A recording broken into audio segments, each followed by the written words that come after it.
Azərbaycanlıların sayı Litvada günü-gündən azalır.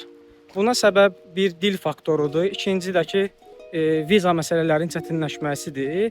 Məsəl üçün, Azərbaycanlılar gəlirlər burada ancaq Belaruslarla, Ukraynalarla və Rus dilli insanlarla kontakta keçirlər və Litva dilini öyrənmirlər. Litva dili də belə də ilk çətinliyinə görə ilk ona girir.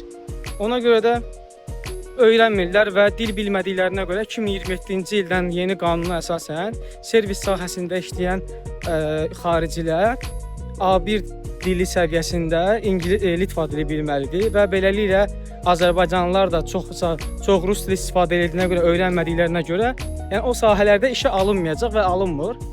Və yeni noyabrın 1-dən yeni qanuna görə də Azərbaycanlılar başqa ölkənin vizası ilə gələ bilmədiklərinə görə və oturuma girə bilməyəcəklərinə görə günü-gündən Azərbaycanlıların sayı azalacaq və buna deportasiya məsələləri aiddir. Çünki hər ölkədə hər millət zaman-zaman deportasiya olunur və gedənlərin sayı gələnlərdən çox olduğuna görə Azərbaycanlıların sayı daha da azalacaq.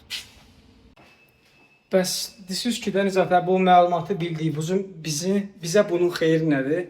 Litva dili öyrənin. Dili öyrənə bilmirsinizsə 1 il, 2 il, nə bilim, söz var bizdə, özümü tutum, qayıdacam məsələsi var.